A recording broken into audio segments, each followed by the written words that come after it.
say, okay, we move on to the actual phrases for Wish You Were Here. In order to be able to play anything, from my perspective, you should be able to sing it, and your singing should map closely to what you're trying to play. So if the first thing you need to be able to do before you attempt anything on the guitar is listen to the track enough so you can sing along with the lines you're trying to play. When I say sing along, what I actually mean is you can get the timing and the direction of the notes. These are simple directions. The lines either run in a simple up direction or a down direction in the actual lines you're trying to play. That's why in the previous video we did some exercises that go, because that's the start note and that's the actual notes of the first phrase in Wish You Were Here, but it's not the timing, but it gets you close. And then is a mirror reversal starting on home, which we need to adjust a little bit more to get the second phrase. So I'm gonna sing the phrase first of all to prove that I can sing it. And if you can't sing along accurately, you need to listen more to the record and then come back to the next stage in this video. So it's gonna go. I'll tick tock you in. So it's tick tock tock bum ba da dum dum dun dun dun dun da da dun dun dun dun dun dun da da dun dun dun dun dun dun dun da da dun dun dun dun dun dun dun dun. Now the kappa phrase that ends that part can be played lots of different ways, and sometimes it's not played at all in the record. It's not played at all on the record. In some live versions, it's so you have some variation there, which we'll end with some ideas about the variation.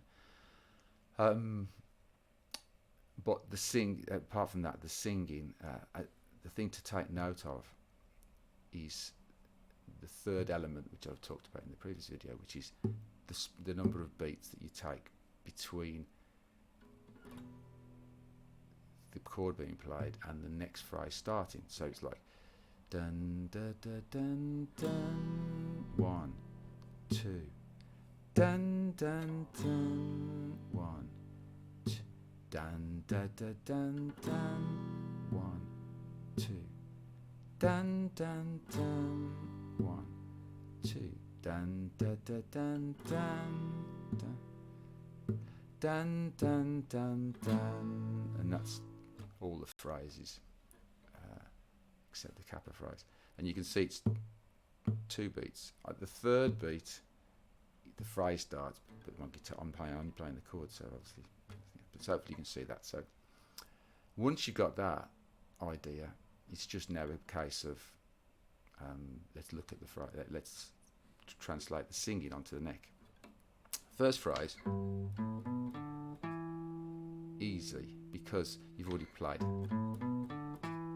All that we're doing is, if we go from here, tick, tock, tock, tock, tick, we have to start on, to end the phrase on tick, we have to start on a tick. Tick, tock, tock, tock, tick. But Wish You Were Here goes like this, it goes tick, tock, tock, tock. So it goes tick, tock, tock, tick, tock. That's like tick, tick, tock, tock, tock. That's it. So it goes tick, tock, tock, tock, tick. I'll do it one more time. Tick, tock, tock, tock, tick.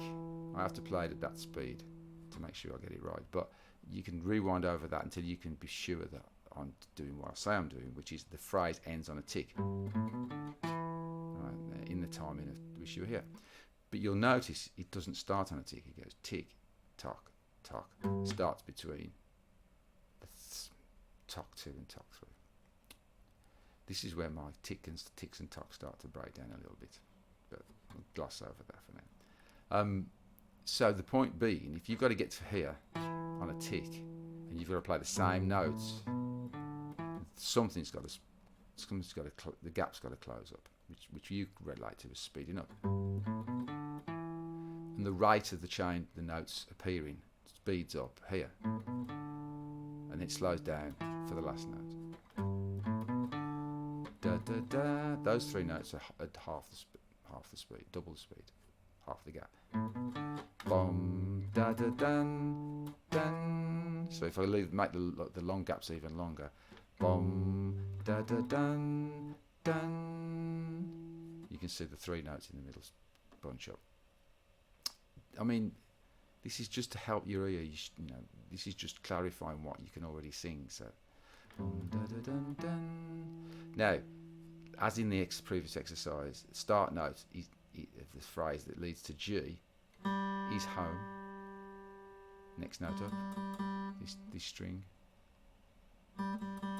And instead of going all the way to home, it plays a shorter run. Goes down the scale 3 steps. Ends on that note. Okay, so when we put those 2 together, we end up with all of that information I've just said. The both separated by each phrase separated by 2 beats, and we end up with this tick. You can play it. I'll play it along. You can play it along a few times. We'll just do phrase, the run that is into the E minor and the run into G. We'll deal with the A in a minute. So it's tick, tock, tock. I know I'm not putting the chords in yet. Tick, tock, tock.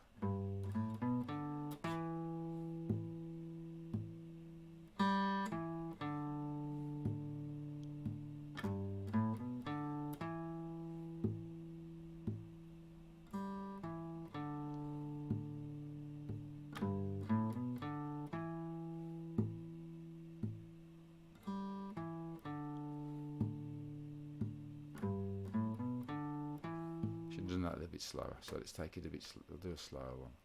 On foot, that should have been before this, but there we go. Tick, tock. Tick, tock, tock.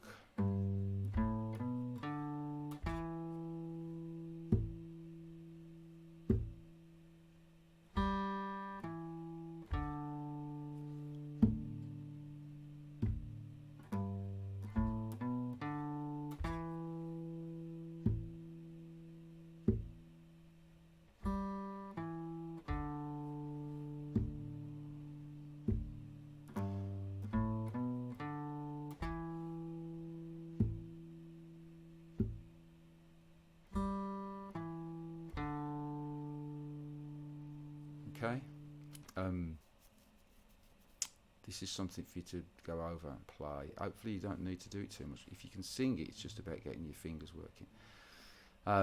At this stage, fingering, you need some direction. I'm trying to do it consistent. You probably noticed me breaking from this consistency, but I'm tending to use finger 3 for this fret, finger 2 for that fret.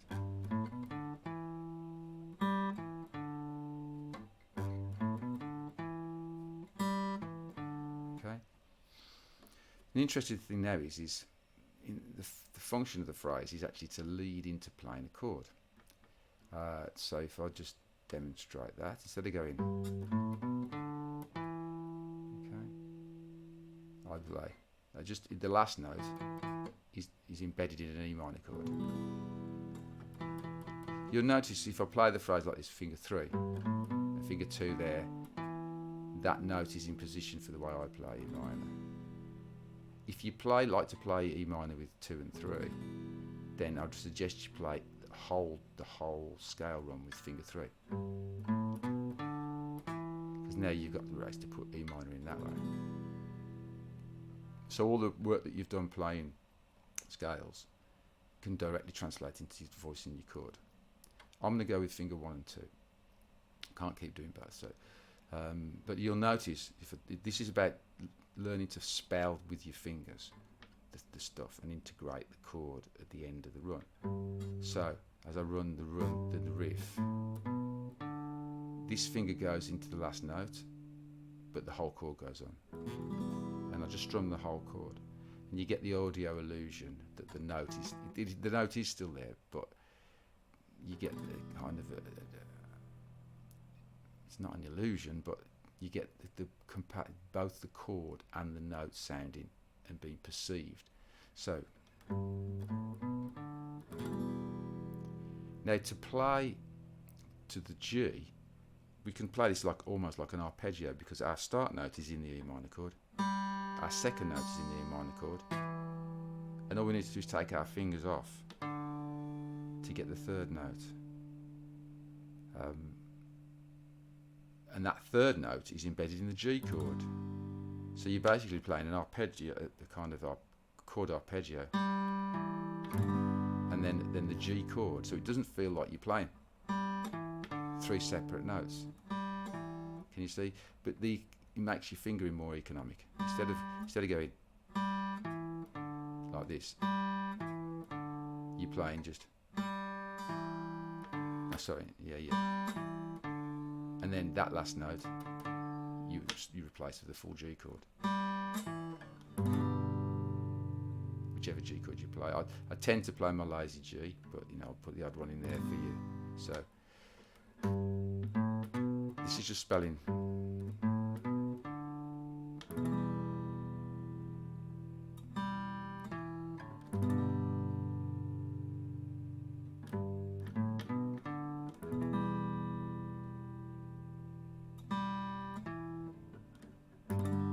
Lazy G there.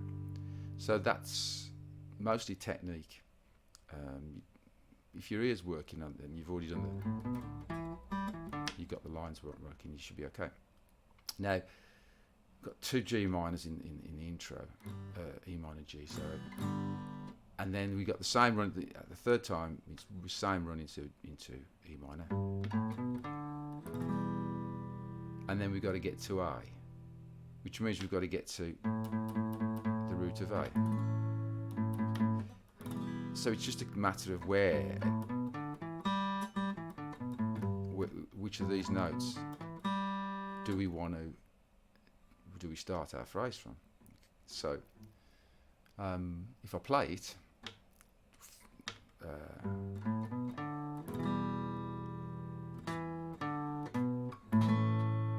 okay, I'll do another one. Sometimes you'll notice me reaching over with my little finger. I like to do it that way. You don't have to. Okay. The good thing about the way we're doing this is some people who are watching this video will already have got what they need, the information they need for that riff, because you just need your start note. Some of you might need to realise it's a downward run. It's 4 steps down, going down the scale, but it doesn't start on home. It starts here. The more familiar you are with scales, and pentatonic or otherwise, the minute you hear that note, you'll probably find it within the scale pretty quickly. So you've got your start note, and the thing is your checklist, which you always want for playing a phrase, is number 1, start note, direction, kind of where you end up, and whether that's kind of, generally the length of the run, which is this time it's 4 notes. You'll feel that. So. And then obviously the timing of it. But obviously timing, we've already dealt with. It's embedded in the same timing scheme, which is we have a 2 beats. So,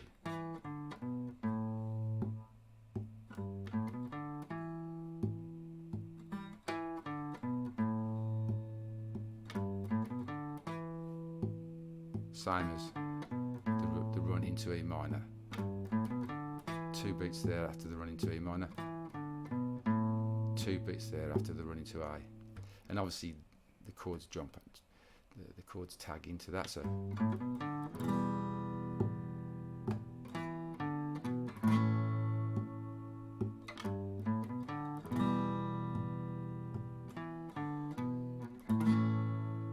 There's another little detail about the technique. I'll end this bit with a quick little bit of practice loop in between E minor and A. But again, technique will give you a bit more chance to get up to speed quicker. So when you want to come the run into the A chord, as it again, E minor, the start note is in the E minor chord, that's your start note, and then it's just downward down the pentatonic, which means to get to the next note down, fingers come off. I'd keep my E minor shape here, so I'll go fingers come off, next note is in E minor, and then the last note is on the A chord, so it would be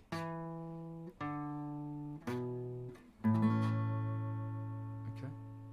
So technique wise, this hopefully in this run of in this video, whatever length it turns out to be, the details you'll be able to sort of pick out. I might even try and put timestamps on it, but I'm a glutton for punishment. So we've got that. So now we've got runs into each chord that we need. I suppose I'll just do the options for the tagger, and then I'll just play the whole thing through slowly a few times. So you got, after you've played twice, we've got to resolve back to G, back to home. So we need a run to G, and G obviously is here. That's our resolve note, the root of the chord. So we don't necessarily have to play out of the root of A, but this is basically what he does. So we're a note above G in the scale. Just got that little movement. So like I say, your options of this, you can go. I'll go into the I'll go the whole E minor A and then into the resolve. And the first one is don't put any run in. So you go.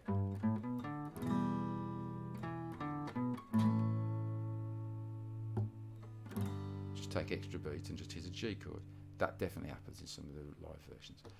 Next thing, so is we're going to link the root of A with the root of G, and you can do it. The simplest way is to go.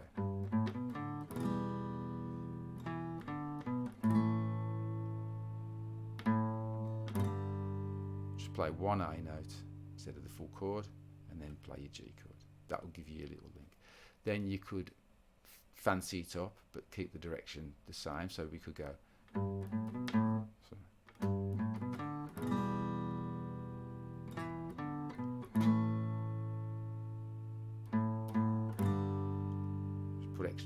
You could break the time up with more A notes, or you could break the time up with more G notes and go.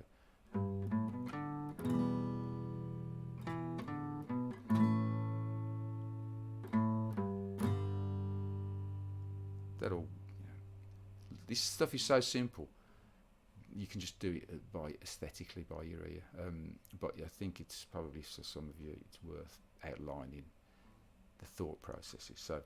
And then the one that they actually play, which is they do a kind of a false.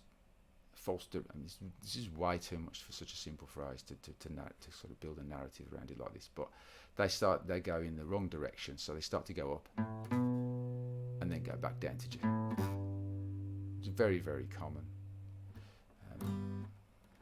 So when you embed it like this, to finish off, you play your E minor A, and then to finish it off, we'll do that little flourish at the end to get back to G. And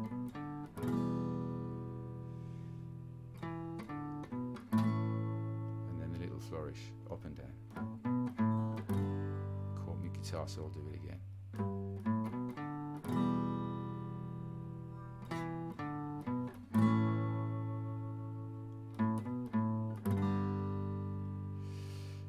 And the last thing about that is the flourish often is a technique, is an expression technique, like a hammer on.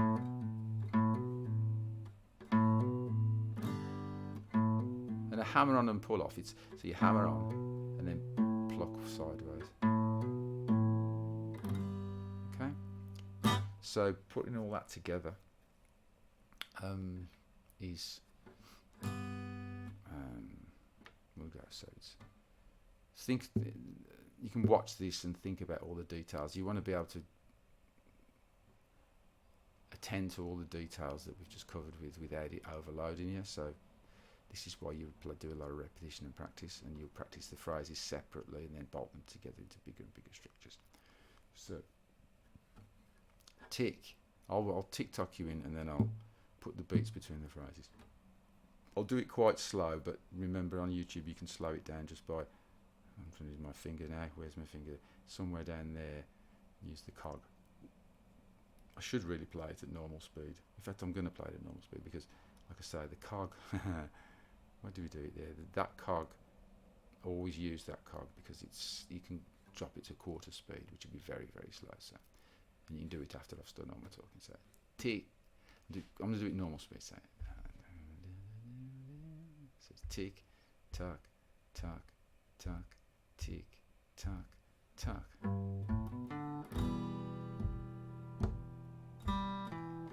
Ha! Tick, tock, tock, tock, tick, tock, tock.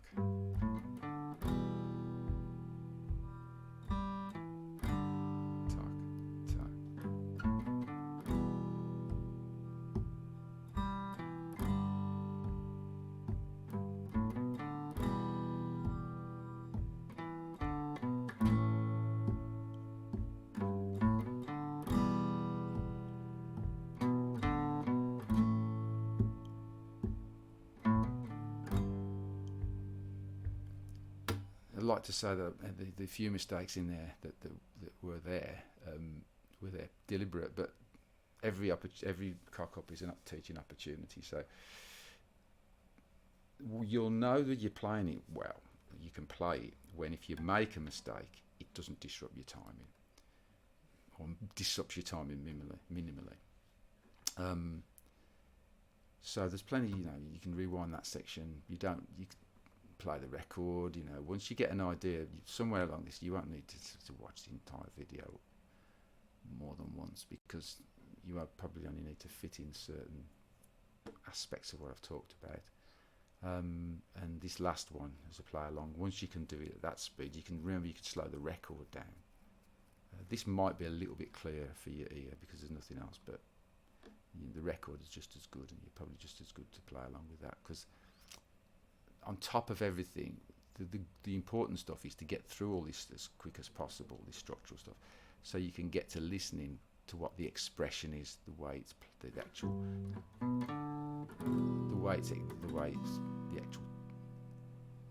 note expression, which you get obviously better from the record. Okay.